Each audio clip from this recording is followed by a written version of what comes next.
தற்போதைய அண்மை செய்தியை பார்த்துக் கொண்டிருக்கிறோம். மாநில அரசின் கோப்புகள் மசோதாக்களில் ஆளுநர் கையெழுத்திட கால நிர்ணயம் செய்ய வேண்டும் என திமுக தீர்மானம் நிறைவேற்றி இருக்கிறது. இது தொடர்பான கூடுதல் விவரங்களோடு இணைகிறார் சிறப்பு செய்தியாளர் கோகுல். விவரங்கள். திமுகவுடைய நாடாளுமன்ற உறுப்பினர்கள் கூட்டம் முதலமைச்சரும் திமுக தலைவருமான மு க ஸ்டாலின் தலைமையில் அண்ணா அறிவாலயத்தில் நடைபெற்றது. இந்த கூட்டத்தில் 6 முக்கிய தீர்மானங்கள் நிறைவேற்றப்பட்டிருக்கிறது. முதல் தீர்மானமாக ஆளுநர் பதவி நீக்கப்படும் வரை அரசியல் மயமாகும் ஆளுநர் பதவியின் கண்ணியத்தை காத்திட ஆளுநருக்கு நடத்தை விதிகளை உருவாக்கிட வேண்டும் என்று தீர்மானமானது நிறைவேற்றப்பட்டிருக்கிறது. மாநில அரசின் கோப்புகள் மசோதாக்களில் ஆளுநர் கையெழுத்திடுவதற்கு கால நிர்ணயம் செய்திடவும் வரும் பட்ஜெட் கூட்டத்தொடரில் திமுகவுடைய எம்பிகள் நாடாளுமன்றத்தில் வலியுறுத்துவார்கள் என்ற தீர்மானத்தை முதல் தீர்மானமாக இந்த கூட்டத்தில் நிறைவேற்றப்பட்டிருக்கிறது. இரண்டாவது தீர்மானமாக அரசியல் ரீதியாகவும் அரசு ரீதியாகவும் பாஜக அரசை பணிய வைத்து டங்ஸ்டன் கனிம சுரங்க ஏலத்தை ரத்து செய்ய வைத்த முதலமைச்சர் மற்றும் துணை முதலமைச்சருக்கு இந்த நாடாளுமன்ற உறுப்பினர்கள் கூட்டத்தில் நன்றி தெரிவித்த தீர்மானமும் நிறைவேற்றப்பட்டிருக்கிறது. உருக்கு இரும்பு 5370 ஆண்டுகளுக்கு முன்னாலேயே தமிழ்நிலத்தில் அறிமுகமாகியுள்ளது என உலகுக்கு அறிவித்த திராவிட மாடல் அரசின் சாதனையை மத்திய அரசும் பிரதமரும் முன்னெடுக்க வேண்டும் என்று இந்த கூட்டத்தில் வலியுறுத்துவதாக மூன்றாவது தீர்மானம் நிறைவேற்றப்பட்டிருக்கிறது.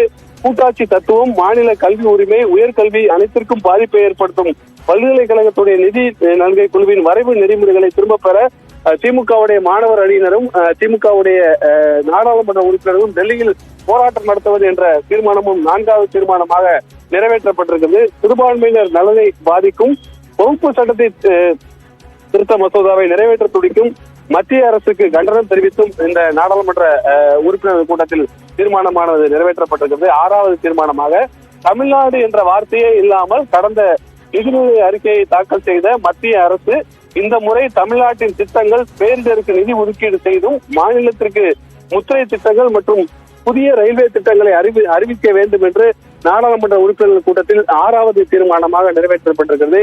முதலமைச்சர் மு க ஸ்டாலின் தலைமையில் நடைபெற்ற இந்த கூட்டத்தில் 6 முக்கிய தீர்மானங்கள் நிறைவேற்றப்பட்டிருக்கு. பாலா கோகுல், மிக முக்கியமாக இன்றைய எம்பிக்கள் கூட்டத்தில் பட்ஜெட் கூட்டத்தொடரை கையாள்வது தொடர்பான பல்வேறு விஷயங்களும் ஆலோசிக்கப்படும் என்று கூறப்பட்டது. அதை தாண்டி சில முக்கிய தீர்மானங்களும் நிறைவேற்றப்பட்டிருக்கிறது. உச்சநீதிமன்றத்தில் ஆளுநர் தொடர்பான வழக்கு நடைபெற்றுக் கொண்டிருக்கிறது. விரைவில் ஆளுநர் அந்த விவகாரம் தொடர்பாக உச்சநீதிமன்றத்தில் ஆளுநர் தரப்பு பதிலளிக்கணும் அப்படின்னு சொல்லியிருக்கக்கூடிய நேரத்தில் இந்த தீர்மானம் எவ்வளவு முக்கியத்துவம் வாய்ந்தது?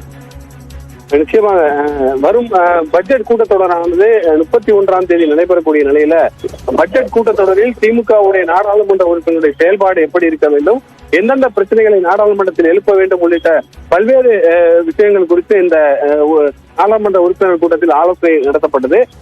திமுகவுடைய பொதுச் செயலர் துரைமுருகன் மற்றும் நாடாளுமன்ற குழு தலைவர் கனிமொழி உள்ளிட்ட நாடாளுமன்ற உறுப்பினர்களும் இந்த கூட்டத்தில் கலந்து கொண்டார்கள். இதில் முக்கிய தீர்மானமாக ஏற்கனவே சொன்னது போல ஆளுநர் பதவி நீக்கப்படும் வரை இந்த மாநில அரசுடைய கோப்புகள் மசோதாக்கள் ஆளுநர் கையெழுத்திடுவதற்கான கால நிர்ணயம் செய்த வேண்டும் என்று இந்த பட்ஜெட் கூட்டத்தொடரில் திமுகவுடைய நாடாளுமன்ற உறுப்பினர்கள் இரு அவைகளையும் தொடர்ந்து இந்த பிரச்சனையை எழுப்புவது என்றும் இந்த பிரச்சனைகள் குறித்து நாடாளுமன்ற உறுப்பினர்கள் பேசுவது என்றும் வலியுறுத்தப்பட இருப்பதாக இந்த கூட்டத்தில் விவாதிக்கப்பட்டிருக்கிறது. தொடர்ந்து பல கோப்புகளை முக்கிய கோப்புகளில் ஆளுநர் கையெழுத்திடாமல் இருக்கிறார். அந்த கோப்புகளில் எல்லாம் ஆளுநர் கையெழுத்திடுவதற்கு கால நிர்ணயம் செய்ய வேண்டும் என்று திமுகவுடைய நாடாளுமன்ற உறுப்பினர்கள் நாடாளுமன்றத்தில் இந்த பிரச்சனை எழுப்ப இருக்காங்க. ஏற்கனவே உச்சநீதிமன்றத்தில் ஆளுநர் தொடர்பான வழக்கு நிலுவையில் இருக்கக்கூடிய நிலையில இந்த பிரச்சனையை நாடாளுமன்றத்தில் எழுப்ப வேண்டும் என்று முதலமைச்சர் மு க ஸ்டாலின் நாடாளுமன்ற உறுப்பினர்களுக்கு அறிவுறுத்தியிருக்கிறார். அந்த அறிவுறுத்தல் படி 2 அவைகளையும் இந்த பட்ஜெட் கூட்டத்தொடரின் போது ஆளுநருக்கு எதிராக ஆளுநருடைய செயல்பாடுகளுக்கு எதிராக திமுகவுடைய நாடாளுமன்ற உறுப்பினர்கள் மக்களவை மாநிலங்களவையில தனித்தனியாக இந்த பிரச்சனையை எழுப்பி விவாதத்துக்கு கொண்டு வந்து இந்த ஆளுநர் விவகாரத்தை நாடாளுமன்றத்தில் ஒரு பிரச்சனையாக மாற்ற வேண்டும் என்ற ஒரு முடிவானது இந்த கூட்டத்தில் எடுக்கப்பட்டிருப்பதாக தகவல் கிடைக்கப்பட்டிருக்கு. தொடர்ந்து இணைப்பில் இருங்க, பேசலாம்.